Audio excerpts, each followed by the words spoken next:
Iran మరియు Israel మధ్య జరుగుతున్న ఈ భయంకరమైన ఘర్షణ ప్రపంచం మొత్తాన్ని ఊపిరి బిగబట్టుకునేలా చేసింది. వాషింగ్టన్ నుండి మాస్కో వరకు మరియు బీజింగ్ నుండి లండన్ వరకు ప్రతి ఒక్కరూ కేవలం ఒకే విషయం ఆలోచిస్తున్నారు. అసలు మూడో ప్రపంచ యుద్ధం మొదలు కాబోతోందా? ఆకాశం నుండి కురుస్తున్న మిసైల్స్ మరియు భూమిపై గర్జిస్తున్న ట్యాంక్స్ మధ్య ఒక వార్త వచ్చింది. అది ప్రపంచ దౌత్య వర్గాల్లో ప్రకంపనలు సృష్టించింది. ఇజ్రాయెల్ బహిరంగంగా ఒక నిర్ణయాన్ని ప్రకటించింది. అది అమెరికాను చెమటలు పట్టించింది మరియు పాకిస్తాన్ ప్రపంచమే తలకిందులైనట్లు అనిపించింది. అసలు ప్రశ్న ఏమిటంటే, ఇజ్రాయెల్ అరబ్ దేశాలు లేదా తన పాత మిత్రుడు అమెరికా కంటే భారతదేశంపై ఎందుకింత పెద్ద పందెం కాసింది? ప్రధానమంత్రి మోదీ మౌనం ఇప్పుడు ప్రపంచంలోని అతిపెద్ద యుద్ధాన్ని శాంతింపచేసే సాధనంగా మారబోతోందా? మిడిల్ ఈస్ట్ మంటల్లో ప్రపంచం మొత్తం రెండు వర్గాలుగా విడిపోయినప్పుడు ఇజ్రాయెల్ విదేశాంగ మంత్రిత్వ శాఖ ప్రత్యేక దూత ఫ్లోర్ హసన్ నహోమ్ ఒక ప్రకటన చేశారు. అది గ్లోబల్ పవర్ బ్యాలెన్స్ను కుదిపేసింది. ఇరాన్ మరియు ఇజ్రాయెల్ మధ్య మధ్యవర్తిత్వం విషయానికి వస్తే ఇజ్రాయెల్కు పాకిస్తాన్ వంటి దేశాలపై రవ్వంత కూడా నమ్మకం లేదని ఆమె స్పష్టం చేశారు. తమకు కేవలం భారతదేశం యొక్క సామర్థ్యం మరియు ఉద్దేశ్యంపై మాత్రమే నమ్మకం ఉందని ఇజ్రాయెల్ సూటిగా చెప్పింది. ఇప్పుడు ఆలోచించండి, ఒకవైపు తనను తాను ఇస్లామిక్ దేశాల నాయకుడిగా చెప్పుకునే పాకిస్తాన్ ఉంది, మరోవైపు ఇజ్రాయెల్ మరియు ఇరాన్ రెండింటితో సమానమైన స్నేహాన్ని కలిగి ఉన్న భారతదేశం ఉంది. ఇజ్రాయెల్ చేసిన ఈ ఒక్క ప్రకటన పాకిస్తాన్ ఏళ్ల తరబడి ఊదుతున్న బెలూన్ గాలిని తీసేసింది. ఇందులో పెద్ద విషయం ఏముందని మీరు అనుకోవచ్చు. పెద్ద విషయం ఏమిటంటే 2026 సంవత్సరంలో భారతదేశం కేవలం తమాషా చూసే దేశం కాదు. ఈరోజు భారతదేశం ఒక పవర్. అది లేకుండా ప్రపంచంలోని ఏ సమస్య పరిష్కారం కాదు. భారతదేశం ఒక బెటర్ మీడియేటర్ అని ఇజ్రాయెల్ అనడం కేవలం ప్రశంస మాత్రమే కాదు, అది పాకిస్తాన్ ముఖంపై కొట్టిన చెంపదెబ్బ. దీని ధ్వని ఇస్లామాబాద్ నుండి రావల్పిండి వరకు వినిపిస్తోంది. పాకిస్తాన్ గత కొన్ని నెలలుగా ఈ యుద్ధంలో మధ్యవర్తిగా మారి ప్రపంచం ముందు గౌరవం కాపాడుకోవాలని చూస్తోంది. కానీ ఇజ్రాయెల్ నో థ్యాంక్స్, మాకు భారత్ కావాలి అని తేల్చి చెప్పింది. ఈ మొత్తం ఆటను అర్థం చేసుకోవటానికి మనం కొంచెం లోతుగా వెళ్ళాలి. ఇరాన్ మరియు ఇజ్రాయెల్ శత్రుత్వం ఈనాటిది కాదు, కానీ 2026 నాటి ఈ కాలంలో అది చావుబతుకుల పోరాటంగా మారింది. ఇరాన్ తన మిసైల్ శక్తిని చూపిస్తుంటే ఇజ్రాయెల్ తన డిఫెన్స్ సిస్టంతో ప్రపంచాన్ని ఆశ్చర్యపరుస్తోంది. ఇలాంటి సమయంలో ఇరుపక్షాలు అంగీకరించే ఒక దేశం మధ్యలోకి రావాలని అమెరికా కోరుకుంది. పాకిస్తాన్ తన ముస్లిం కార్డు ఉపయోగించి ఇరాన్ను ఒప్పించి అమెరికా దృష్టిలో మంచి మార్కులు కొట్టేయాలని అనుకుంది. కానీ ఇజ్రాయెల్ పాకిస్తాన్కు తన స్థాయిని గుర్తుచేసింది. తన సొంత దేశ పరిస్థితినే చక్కదిద్దుకోలేని పాకిస్తాన్ రెండు దేశాల యుద్ధాన్ని ఎలా ఆపుతుందని ఇజ్రాయెల్ ప్రశ్నించింది. ఇజ్రాయెల్ దూత ఫ్లోర్ హసన్ నహోమ్ చెప్పిన కారణాలు చాలా ఆసక్తికరంగా ఉన్నాయి. భారతదేశం యొక్క దౌత్యం విశ్వబంధు అని ఆమె అన్నారు. రష్యా యుక్రెయిన్ సంక్షోభ సమయంలో కూడా శాంతిని ఎలా స్థాపించాలో ప్రపంచానికి చూపించిన దేశం భారత్. ఇప్పుడు అదే ఫార్ములాను మిడిల్ ఈస్ట్లో కూడా అమలు చేయబోతున్నారు. భారతదేశ ప్రధానమంత్రికి ఇరాన్ సుప్రీం లీడర్తో నేరుగా సంభాషణ ఉంటుందని, అలాగే ఇజ్రాయెల్ ప్రధానమంత్రి బెంజమిన్ నెతన్యాహు ఆయనను తన అత్యంత సన్నిహిత మిత్రుడిగా భావిస్తారని ఇజ్రాయెల్కు తెలుసు. భారతదేశం పాటించే ఈ డబుల్ బ్యాలెన్స్ నేటి ప్రపంచానికి అత్యంత అవసరం. పాకిస్తాన్ ఆవేదన చూడండి, వారి మీడియాలో విషాదం నెలకొంది. ఇజ్రాయెల్ తమను బహిరంగంగా ఎందుకు అవమానించిందో అక్కడ ఎక్స్పర్ట్స్కు అర్థం కావడం లేదు. నిజానికి ప్రపంచంలో పాకిస్తాన్ పరపతి ఇప్పుడు జీరో అయిపోయింది. 2026 వాస్తవం ఏమిటంటే పాకిస్తాన్ ఆర్థికంగా దివాలా తీసే స్థితిలో ఉంది మరియు దాని మాటలకు విలువ లేదు.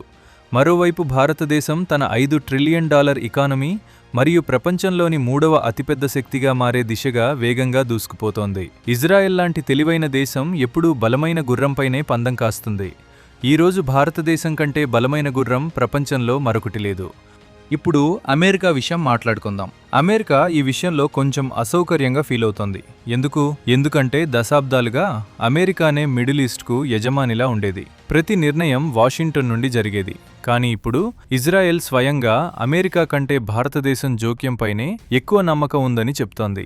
దౌత్య చరిత్రలో ఇది అతిపెద్ద మార్పు. భారతదేశం ఇప్పుడు కేవలం ప్రాంతీయ శక్తి మాత్రమే కాదు, ఒక గ్లోబల్ ఆర్బిట్రేటర్, ప్రపంచ మధ్యవర్తి అని అమెరికాకు అర్థమైంది. ఇరాన్తో భారతదేశానికున్న సంబంధాలు ఎంత లోతైనవంటే భారత్ చేసే ఒక విన్నపంతో ఇరాన్ తన స్ట్రాటజీని మార్చుకోవడానికి సిద్ధపడవచ్చు. ఇదే విషయం ఇజ్రాయెల్కు నచ్చింది. ఇక్కడ ఇంకొక పాయింట్ అర్థం చేసుకోవాలి. అది భారత్ యొక్క చబహార్ పోర్ట్ ప్రాజెక్ట్. ఇరాన్లో ఉన్న ఈ పోర్ట్ భారత్కు ఎంత ముఖ్యమో మనందరికీ తెలుసు. కానీ ఇది ఇరాన్ ఆర్థిక వ్యవస్థకు కూడా ఆక్సిజన్లా పనిచేస్తుంది. భారతదేశం ఇరాన్లో భారీగా పెట్టుబడులు పెట్టింది. దీనివల్ల భారతదేశం మాట కాదంటే తమకు భారీ ఆర్థిక నష్టం వాటిల్లుతుందని ఇరాన్కు తెలుసు. అదేవిధంగా ఇజ్రాయెల్తో భారత్ యొక్క డిఫెన్స్ మరియు టెక్నాలజీ బంధం ఎంత బలంగా ఉందంటే ఇజ్రాయెల్ భారత్ను ఎప్పుడూ నొప్పించదు. అప్పుడు భారత్ కింగ్ మేకర్ అయినట్టే కదా. ఇజ్రాయెల్ ఈ శక్తిని గుర్తించే పాకిస్తాన్ను పాలలో ఈగలా తీసి పారేసింది. ఇరాన్ మరియు ఇజ్రాయెల్ మధ్య జరుగుతున్న ఈ యుద్ధం కేవలం భూమి కోసం కాదు, అది ఆధిపత్య పోరాటం. ఈ పోరాటంలో భారతదేశం మధ్యలోకి రావాలని ఇజ్రాయెల్ అన్నప్పుడు అది నిజానికి చైనాకు కూడా ఒక సందేశం ఇస్తోంది. చైనా కూడా మిడిల్ ఈస్ట్లో వేలు పెట్టాలని చూస్తోంది. కానీ ఇజ్రాయెల్ చైనా కంటే భారత్ను ఎంచుకుని ఏషియా బాస్ ఎవరో తేల్చి చెప్పింది. ఇది నవభారతం యొక్క గర్జన. ఇది బీజింగ్ నుండి ఇస్లామాబాద్ వరకు అందరి నిద్రపోగొడుతోంది. ఇప్పుడు ఆలోచించండి, పాకిస్తాన్కెందుకు కడుపు మండుతోంది? పాకిస్తాన్ ఎప్పుడూ తనను తాను ఇస్లామిక్ బ్లాక్ లీడర్గా భావించేది. కానీ ఇజ్రాయెల్ వారి అపోహను తొలగించింది. ఫ్లోర్ హసన్ నహూమ్ మాట్లాడుతూ పాకిస్తాన్ విశ్వసనీయత సందేహాస్పదమని అన్నారు. అంటే నేరుగా పాకిస్తాన్ను నమ్మడం అంటే తన కాళ్ల మీద తాను గొడ్డలితో కొట్టుకోవడమే అని చెప్పారు. ఇరాన్ను చర్చల టేబుల్ వద్దకు తీసుకువచ్చే ఉద్దేశ్యంగానీ దమ్ముగానీ పాకిస్తాన్కు లేవని ఇజ్రాయెల్కు తెలుసు. పాకిస్తాన్ తన సొంత సమస్యల్లోనే చిక్కుకుపోయింది. భారతదేశానికి ఇది చాలా పెద్ద అవకాశం. ఎవరి పక్షం వహించకుండా సత్యం మరియు శాంతి మార్గంలో నడుస్తూ ఒక దేశం ప్రపంచానికి ఎలా నాయకత్వం వహిస్తుందో ప్రపంచం చూస్తోంది. ఇజ్రాయెల్ చేసిన ఈ ప్రతిపాదన భారతదేశం యొక్క స్ట్రాటజిక్ ఆటోనమీ. మనం ఎవరి వెనుకో వెళ్లేవాళ్లం కాదు.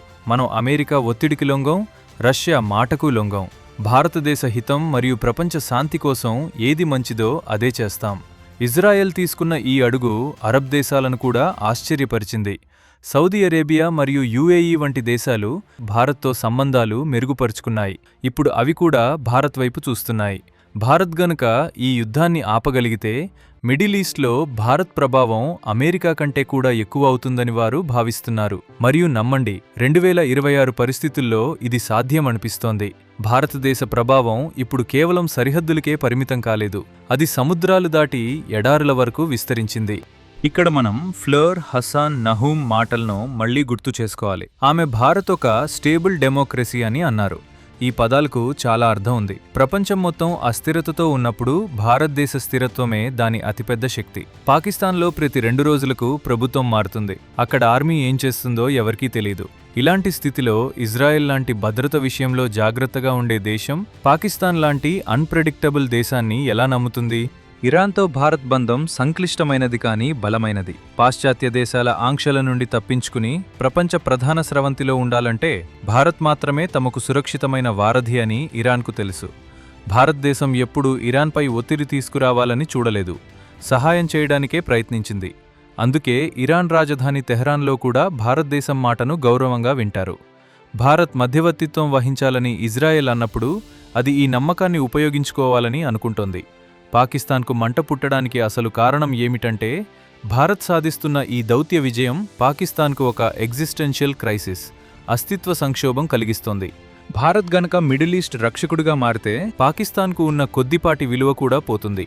తాము ముస్లిం దేశాలకు మరియు ప్రపంచానికి మధ్య వారధి అని చెప్పుకుంటూ పాకిస్తాన్ ఇప్పటివరకు తన షాపును నడిపించింది. ఇజ్రాయెల్ ఆ షాపును మూసేసింది.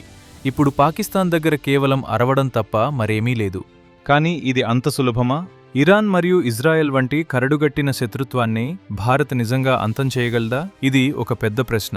ఇజ్రాయెల్ నమ్మకాన్ని గెలవడం ఒక ఎత్తైతే ఇరాన్ను ఒప్పించడం మరొక ఎత్తు. కానీ భారత్ దగ్గర మరే దేశానికి లేని సాఫ్ట్ పవర్ ఉంది. మన దగ్గర బాలీవుడ్ నుండి యోగా వరకు, స్పేస్ టెక్నాలజీ నుండి వ్యాక్సిన్ వరకు అన్నీ ఉన్నాయి. ఇవి ప్రపంచం మనసు గెలుచుకున్నాయి. అన్నిటికంటే ముఖ్యమైనది మన నో నాన్సెన్స్ పాలసీ. మనం ఏది చెప్పినా కుండబద్దలు కొట్టినట్టు చెబుతాం. ఇజ్రాయెల్ భారతదేశం పేరు చెప్పగానే వైట్ హౌస్లో కూడా దీనిపై గంటల తరబడి చర్చ జరిగింది. అమెరికా ఇప్పుడు తన స్ట్రాటజీని మార్చుకోవాల్సి వస్తోంది. మిడిల్ ఈస్ట్లో ఇకపై తమ ఇష్టం మాత్రమే సాగదని వారికి అర్థమైంది. భారత్ ఇప్పుడు ఒక సమానమైన పార్ట్నర్, కేవలం ఒక జూనియర్ పార్ట్నర్ కాదు. ఇది 2026 నాటి కొత్త సమీకరణం. ఇది పాత ఫార్ములాలన్నీ ఫెయిల్ చేసింది. ఇజ్రాయెల్ భారతదేశం చేయి పట్టుకుని భవిష్యత్తు తాళం చెవి ఢిల్లీ దగ్గరే ఉందని చాటి చెప్పింది.